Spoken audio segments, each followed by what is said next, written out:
There exists a tree whose wood endures longer than stone. Fence posts driven into the earth in the mid-1800s still stand today, unyielding, intact. Meanwhile, modern pressure-treated lumber, engineered in factories and soaked in chemicals, often collapses within 15 years. This timber needs no preservatives, no sealing, no maintenance. It resists decay naturally, and as it grows, it restores the very soil around it. For centuries, it helped build a nation. Then it quietly vanished from the mainstream.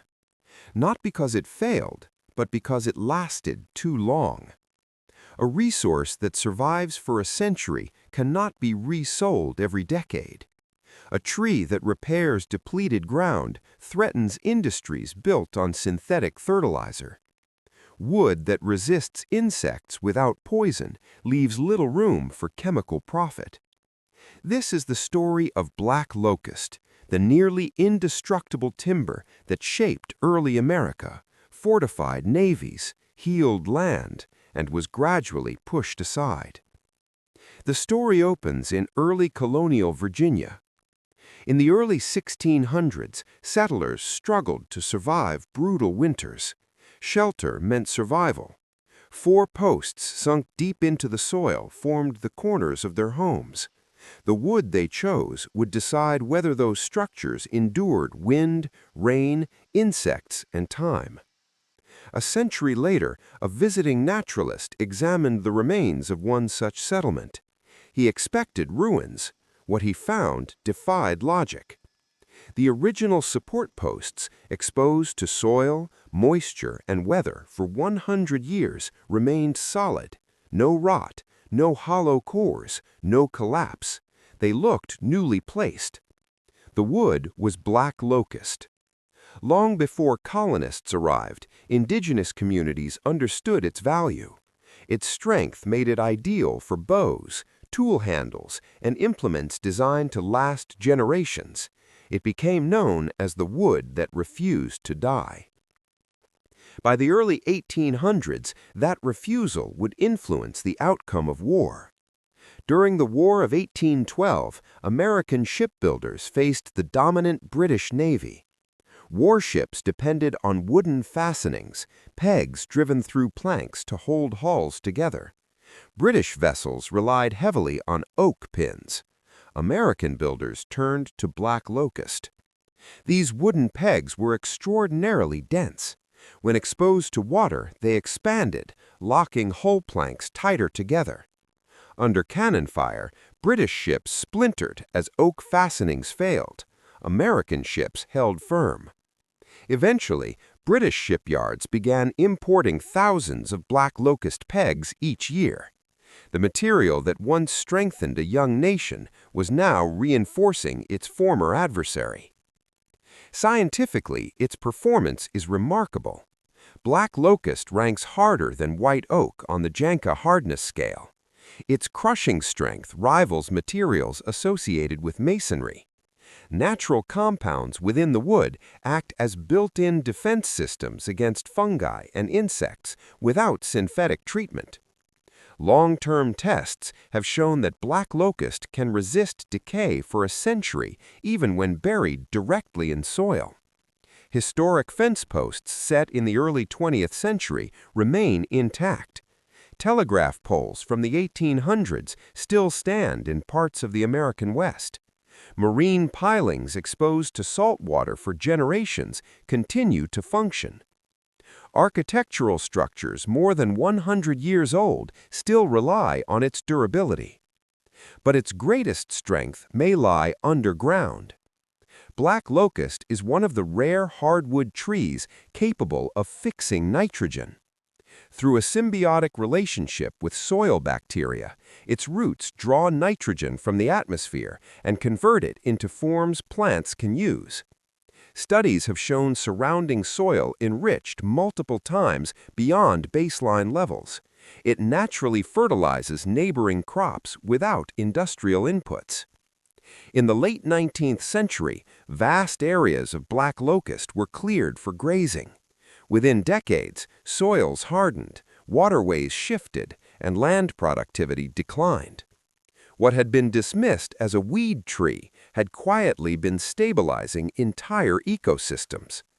By the late 20th century, ecologists began recognizing it as a keystone species in certain landscapes, valuable for land restoration, erosion control, and degraded soils. Its roots can extend astonishing depths, accessing water far beyond the reach of annual crops. This tree does not merely survive difficult conditions, it thrives in them. So why, if it is stronger than oak, more durable than treated lumber, and beneficial to soil, is it rarely used today? The turning point came in the early 20th century.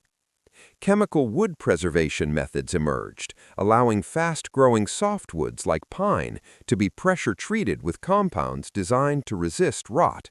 Suddenly, inexpensive lumber could be made to last longer, though not indefinitely. A business model began to dominate: sell wood that requires replacement within decades. Black Locust disrupted that model. A fence post that lasts 100 years eliminates repeat sales for generations. Treated pine, by contrast, often needs replacement within 15 to 20 years. From a revenue standpoint, impermanence proved more profitable than durability.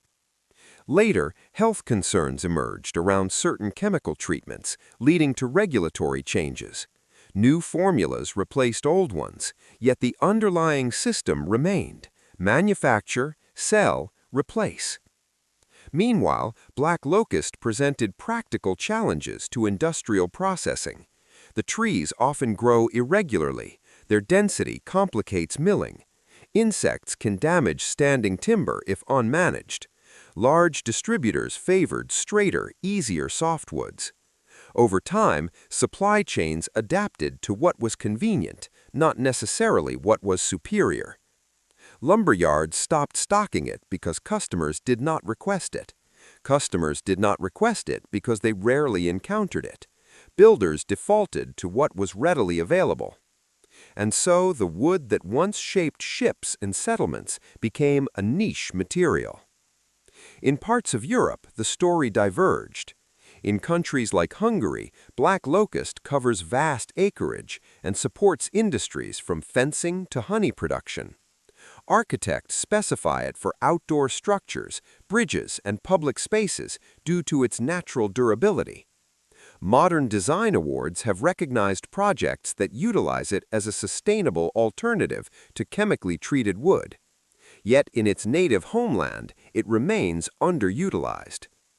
The issue is not demand alone, it's awareness, infrastructure, and economics. Black Locust possesses another defining trait: resilience. Cut it down and new shoots emerge from the roots. Fire stimulates regrowth. Attempts at eradication have often failed. Agricultural agencies have acknowledged its persistence. As climate instability accelerates, droughts, floods, heat waves, systems built for predictability strain under pressure. Black Locust evolved for disturbance. It grows on marginal land. It tolerates poor soils. It requires minimal irrigation and no synthetic fertilizer. It produces dense timber within a decade. For farmers, it can provide fence posts within 10 years. For landowners, it offers long-term infrastructure with minimal maintenance. For regenerative designers, it serves as a nurse tree that enriches orchards and stabilizes land. The knowledge was never destroyed. It was simply sidelined. You don't need corporate distribution networks to plant a tree. You don't need industrial approval to recognize durability.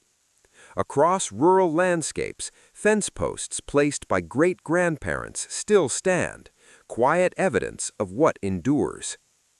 Black Locust teaches through persistence, through resistance to decay, through the slow accumulation of strength in overlooked places. The durability was always here, rooted in the soil, growing without fanfare.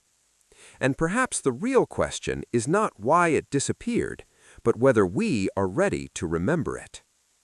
This has been another chapter from the Origins of Earth Vault, where forgotten materials, hidden ecosystems, and buried knowledge resurface. The next vault opens soon.